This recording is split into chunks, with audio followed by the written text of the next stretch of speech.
రాజన్న సిరిసిల్ల జిల్లాలో విద్యార్థుల సమస్యలపై ఆందోళనలు మరింత ఉధృతమవుతున్నాయి. ఏబీవీపీ ఆధ్వర్యంలో తెలంగాణ చౌక్ వద్ద పెద్ద ఎత్తున ధర్నా నిర్వహించగా విద్యార్థుల పెండింగ్ ఫీజు నిధులను వెంటనే విడుదల చేయాలి అని, ఫీజు రియంబర్స్మెంట్ అమౌంట్ తక్షణం విడుదల చేయాలి అని డిమాండ్ చేస్తున్నారు.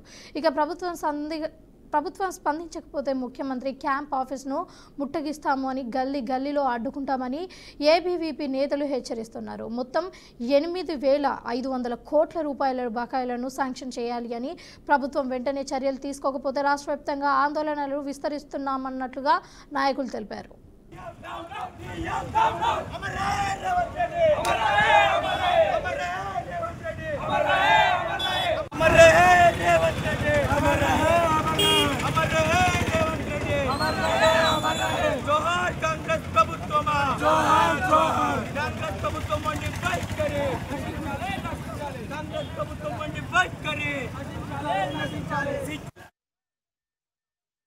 వేములవాడ శాఖ ఆధ్వర్యంలో ప్రభుత్వ డిస్టోమా దానం చేయడం జరిగింది.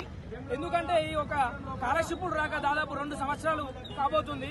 ఈ యొక్క 8,000 కోట్ల స్కాలర్షిప్లు విడుదల చేయక ఈ యొక్క కాంగ్రెస్ ప్రభుత్వం ప్రెస్ మీట్లకు తప్ప ఇంకో పర్యటనకు తప్ప దేనికి కూడా విద్యార్థులకు కనీసం కూడా ఆదుకుంటలేదు. హాస్టల్ పరిస్థితి కానీ స్కాలర్షిప్ల గురించి దాదాపు ఇప్పుడు ఇంటర్ కాలేజీలు, డిగ్రీ కాలేజీలకు పోతే ఫీజు కట్టని సర్టిఫికెట్లు ఇయ్య అంటుండు. దాదాపు ఏంటంటే అక్కడ సర్టిఫికెట్లు ఇవ్వనప్పుడు వాళ్ళ సర్టిఫికెట్లు తీసుకొని డిగ్రీ కాలేజీ, బీటెక్ కాలేజీకి వెళ్దామంటే వాళ్ళు చాలా ఇబ్బంది పడుతుండ్రు. అనేక మంది చాయ్ హోటళ్లలో పనిచేయడం కానీ, పెట్రోల్ బంకులలో పనిచేయడం కానీ, ఫ్రూట్ షాప్ల దగ్గర పనిచేయడం కానీ విద్యార్థులు అన్యాయం అయిపోతుంది. ఈ యొక్క రేవంత్ రెడ్డి ప్రభుత్వం వచ్చి నుంచి దాదాపు 2 సంవత్సరాలు దాటుతుంది. ఇంతవరకు కూడా ఈ యొక్క పెండింగ్ ఉన్న స్కాలర్షిప్లు రిలీజ్ చేయకుండా ఈ యొక్క దొంగ రేవంత్ రెడ్డి ఈ యొక్క పాలన చేసుకుంటా తెలంగాణ విద్యార్థులకి అన్యాయం చేసుకుంటా ఏం సాధిద్దాం అనుకుంటున్నాడు ఈ యొక్క కాంగ్రెస్ ప్రభుత్వం? ఆలోచించండి. ఈ యొక్క మంత్రులు గాని, ఈ యొక్క ఎమ్మెల్యేలు గాని క్యాంప్ ఆఫీసులు రానున్న రోజుల్లో ఖచ్చితంగా రాజన్న సిరిసిల్ల జిల్లా లోపల ఖచ్చితంగా ఈ ప్రభుత్వ విప్ ఆది శ్రీనివాస్ గారిని ఏబీవీపీ ఖచ్చితంగా అడ్డుకుంటది.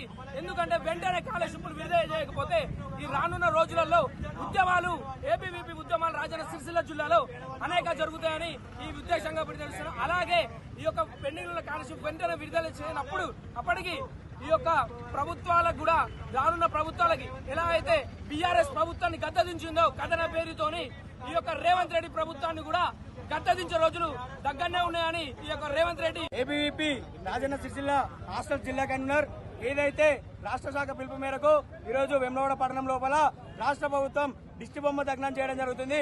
ఏదైతే పెండింగ్ లో ఉన్న 8,500 కోట్ల స్కాలర్షిప్లను విడుదల చేయాలని చెప్పేసి ఈ సందర్భంగా డిమాండ్ చేస్తా ఉన్నాం. అదేవిధంగా రేవంత్ రెడ్డి గారు మీరు వెంటనే స్పందించాలి. ఏదైతే ఈ ఫీజు రియంబర్స్మెంట్లు వెంటనే విడుదల చేయాలని చెప్పి సందర్భంగా డిమాండ్ చేస్తా ఉన్నాం.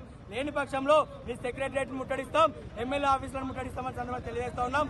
అదేవిధంగా స్థానిక ఎమ్మెల్యే, ప్రభుత్వ విప్, వేములవాడ శాసనసభ్యులు ఆర్ శ్రీనివాస్ గారు స్పందించాలి. ఆ రోజు గల్లీ తిరిగినావు కదా, ఈరోజు ఈ గల్లీకి సమాధానం చెప్పాలి. విద్యార్థులకు స్కాలర్షిప్లు ఎందుకు ఇస్తలేవు? పేదల బిడ్డ అన్న ఆర్ శ్రీనివాస్ ఏడవన్నామని చెప్పి సందర్భంగా డిమాండ్ చేస్తా ఉన్నాం. మీరు వెంటనే స్కాలర్షిప్లు విడుదల చేయకపోతే మీ క్యాన్వాలను అడ్డుకుంటాం, మీ ఇళ్లను ముట్టడిస్తాం, మీ ఆఫీసులను ముట్టడిస్తాం. అదేవిధంగా ఈరోజు విద్యార్థులకు రావాల్సిన స్కాలర్షిప్లు విడుదల చేయాలని చెప్పి ఏబీవీపీ రాజన్న సిరిసిల్ల హాస్టల్ జిల్లా కన్వీనర్ ఏదైతే రాష్ట్ర శాఖ పిలుపు మేరకు